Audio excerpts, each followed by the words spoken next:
The sky turned red, the earth trembled, and the drums of war echoed through the forests.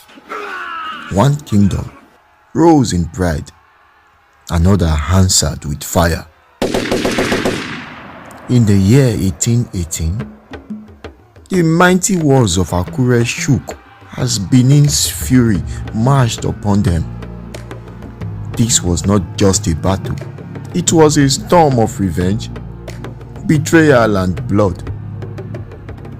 Before the story continues, hit that like button and subscribe to this channel, because what you are about to hear is not just history, it is the roar of the ancestors themselves.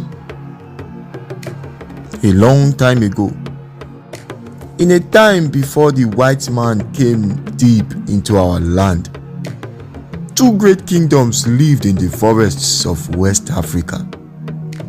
The first was the Kingdom of Benin, a strong and respected place. Its people were brave. Its Oba ruled with wisdom and strength. The second was Akure, a growing kingdom. Its king was called the Deji of Akure. He ruled his land well and had strong warriors too. Benin and Akure shared same root. Their ancestors came from the same line. In those days, the king of Akure would honor the Oba of Benin. He would send gifts. He would respect the Oba as a father. But over time, things changed.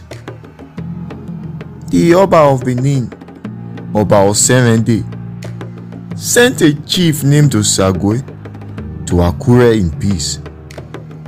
Osagwe came as a messenger.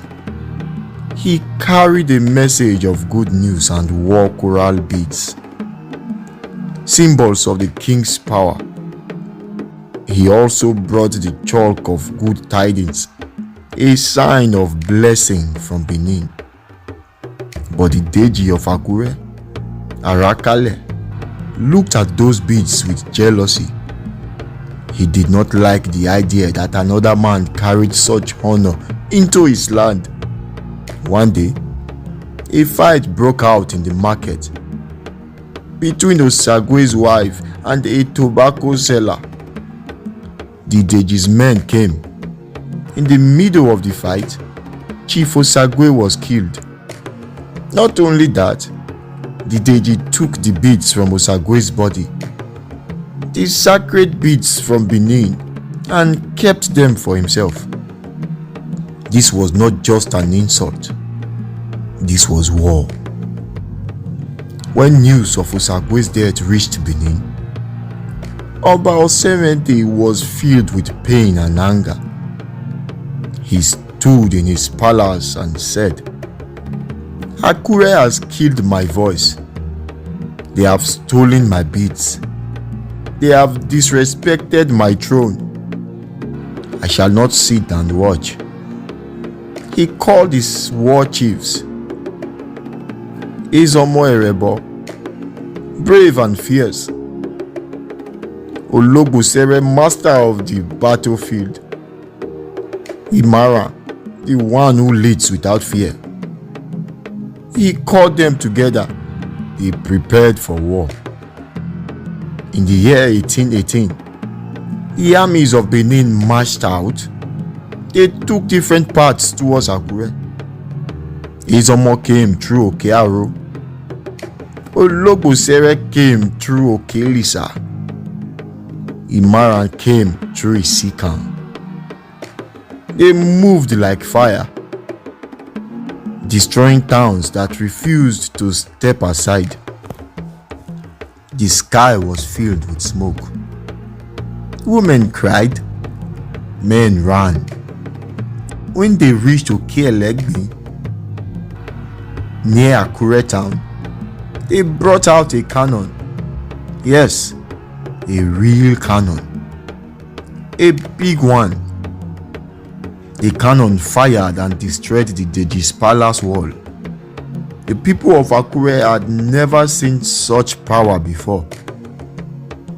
The warriors of Akure fought with courage. They used spears, swords, and arrows. They tried to protect their king. But the Benin army was strong, and their weapons were better. The cannon roared again and again. The Benin army fought without fear. At last, the warriors of Akure began to fall. The palace was captured. The king, Deji Arakale, escaped into the bush and ran far to Ado Ekiti. But there, the people of Ado Ekiti captured him and brought him back to Akure. The Benin army executed him. Akure had lost. Their king was dead. After the war, Benin took control of Akure. The city was not free anymore. Akure became a vassal, a kingdom under Benin. Every year, Akure had to pay tribute to the Oba of Benin.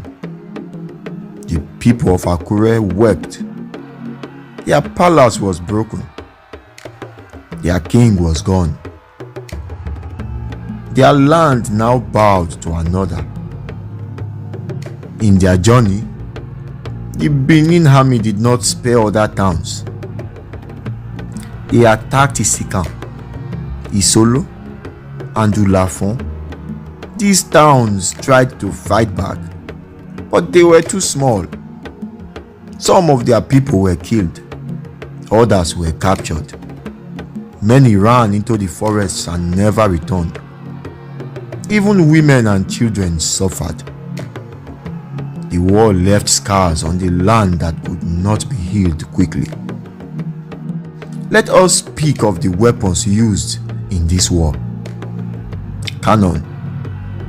Brought by the Benin army, it broke walls and scattered enemies. Swords and spears, used by both sides, sharp and deadly. Bows and arrows, used by Akure's hunters and warriors. Shields, carried by many, but they could not stop the cannon. This story teaches us that pride can bring destruction. It teaches us that respect between kingdoms is important. It also shows how power and unity can win wars. The Benin and Akure War is remembered even today because it changed many things. It ended an era of Akure's freedom. It made Benin more powerful in the region. If you enjoyed this story, please like and subscribe to our channel. Let the stories of our fathers and mothers live forever. Tell someone about the war between Benin and Akure. Thank you for listening.